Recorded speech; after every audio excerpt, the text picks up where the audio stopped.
Today we're going to talk about the 10 most common behaviors that men exhibit after a breakup. Now, each of these behaviors has not been pulled from a hat, but rather has been exhibited by one of our clients' exes, and in both situations where they got that ex back and situations where they did not get that ex back. Basically, we canvassed a lot of the people in our community. We picked the most common behaviors that we've seen exes exhibit. Let's begin. So behavior number one is the ability to distract themselves after the breakup. So what we see sometimes men doing is engaging in excessive partying, excessive drinking, spending an overabundance amount of time with friends, and sometimes even playing a bunch of video games or mobile games. And one little tweak on this behavior is sometimes we've seen them exacerbate this on a social media platform. So basically they go out and look like they're partying all night, but the reality is they went out for maybe an hour and then came back home and uploaded it to make them seem like they were out all night having the time of their lives, when the reality is they could barely stand to be out for more than an hour. Behavior number two is something called separation elation. Now, I'm like a broken record talking about this, but basically one of the things that we've seen a lot of exes exhibit is this idea of a separation elation period after a breakup. This is specifically relevant towards exes who are avoidants. So let me quote from one of my favorite avoidant attachment resources called Free to Attach with regards to separation elation. So after a relationship ends, people with an avoidant attachment style tend not to show much anxiety or distress, often feeling an initial sense of relief at the relinquishing of obligations and the sense that they are regaining their self-identity and not tending to initially miss their partner. This is separation elation, as the pressure to connect is gone. So all those times that you're worried about your ex looking overly happy after the breakup, well, I'm here to tell you that it's real. But what's interesting about separation elation is that it is a small period of time and it does end. It's a little like the honeymoon period where they're happy that they got freedom and then they start realizing how crushing that freedom can be, because freedom sometimes means you're alone. Behavior number three is social media creeping. Now, we all know what social media creeping is. You go through the breakup, you try not to look at your ex's social media stuff, but you can't help yourself, and next thing you know, it's a pattern. Every single day, you're looking to see what they're posting or who they're with or if they've moved on to someone else. And what's interesting is the research bears this out. Close to 90% of exes have admitted to Facebook creeping, according to Veronica Lucas, or Luke Cox. I'm not very good with names. But basically, she was a graduate student that was conducting her master's thesis on this. And after interviewing hundreds of people in college, she found, 90% of them admitted to Facebook creeping after a breakup. So it's highly likely that your ex is probably paying attention to your social media after the breakup. Behavior number four is self-destructive behaviors. I've been playing around a lot with the new chatbot, ChatGPT. At first, initially, I thought it would be kind of stupid to give in to the AI craze, but I started recognizing that ChatGPT might be a great and useful tool to help me find statistics. Stuff to prove and back up what I'm saying. And so I go and I try it out and it seems great. Hey, what percentages of breakups end in a rebound relationship? And it gives me all this amazing data. And I remember literally when I started trying it out, I ran to my wife and said, "You're not gonna believe this. I just found the greatest tool ever." But then I started checking the sources. I asked it for links and found out that pretty much all the research that it was making up was false. It just sounded real. And that's important why you should always check your sources. But here's the interesting thing. When I decided to ask it about breakups in general, the one common theme that always seemed to come up with was exes exhibiting some self-destructive behaviors. I mean, take a look at this.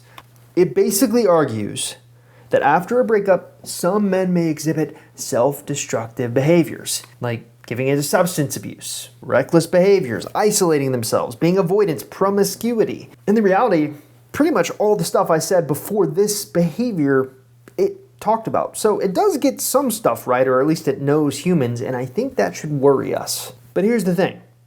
It knows enough about basic stuff or generalized stuff to tell us common behaviors. And one of the common behaviors that stupid AI chatbot kept spitting out was reckless behaviors and destructive stuff. So yeah, ChatGPT was right in this case. Behavior number 5, you're gonna see an uptick in their social media posts. This one's kind of interesting, and I think it has a relation to the separation elation idea. So when your ex is like really feeling themselves after a breakup, they're going to feel the need to win the breakup. And sometimes winning the breakup means posting a bunch of times on social media about how great they're doing. Very often, what they're posting will not be direct call-outs to you, but every once in a while, you'll get something like this, some stupid quote that they post on their social media saying, "You're perfect in every way, just not for me." Some subtle passive-aggressive digs at you. But what you're really looking for is an uptick in their social media frequency. So they go from posting maybe once a month to once a day. And again, I think this comes back to this idea of winning the breakup. They need to seem like they're active and not passive. And sometimes the best way to win the breakup is to garner attention from other people. In fact, recent research has said that finding and receiving likes on social media can activate the brain's reward similar to receiving a monetary reward. However, this effect was stronger when it looked at likes received from friends compared to the likes of strangers. So really what your ex is trying to do is not only make themselves feel better by getting other people to like their stuff, but also kind of make you feel like you're losing the breakup when they're winning the breakup. Behavior number 6, they're going to try to make you feel jealous.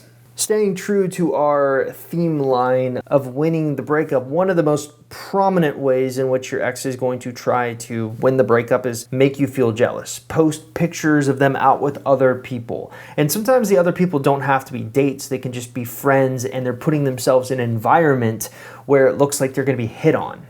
Now, behavior number 7 is all about obsessing about the phantom ex. Now, if you want to learn more about the phantom ex, I suggest that you actually go to my website, Ex-Boyfriend Recovery, and read about it, or simply watch the video I did on it. But basically, the phantom ex is this idea that really follows avoidance around a lot. And essentially, it's a past partner that you can't seem to stop thinking about. Instead, you hyper-focus on them and romanticize your time together, even if that time together wasn't all that great. A phantom ex is basically the one that got away. And it's this ideal that they're always striving to get. And for an avoidant, it's a perfect setup. They want to be in a relationship from afar. They want to fawn over you. They want to look and daydream about you. They don't want to be connected because doing so will cause them to lose their independence. And they want to keep that at all costs. And so sometimes, though, what can happen is the pull of that phantom ex is so strong that they actually try to date that person. So this is sometimes why we see your ex breaking up with you only to go back out with their ex, because they've painted that ex as a phantom ex. Where it gets really trippy is when they're sometimes with that person no longer becomes their phantom ex. You become their phantom ex. And so constantly they're going from relationship to relationship, searching out this idea of always having a phantom ex that they can fawn over from afar. Behavior number 8 is they try to ask for you back. Basically, they try to ask for you back. Behavior number 9 is anger.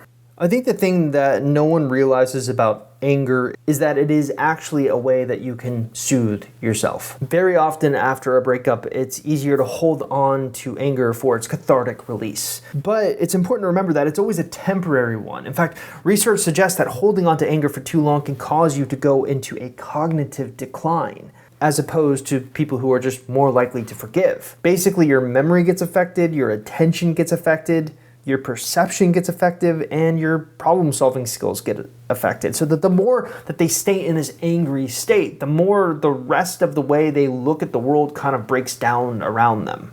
And finally, behavior number 10 is they demonize you. It's always easier to put the blame onto someone else as opposed to taking ownership for problems that we may have created. This is often why you'll hear exes say bad things about you behind your back when really they were the ones at fault. And this is oftentimes where that victim mentality can come from. It's a very narcissistic trait to gaslight the other person because ultimately, at least in the case for most of the people that we work with, they were the ones broken up with, and yet their exes act as if they were the ones broken up with. And it's really because for them, it's easier to demonize you. It's easier to soothe themselves by making themselves the good guy in their own stories, when the reality is they're not.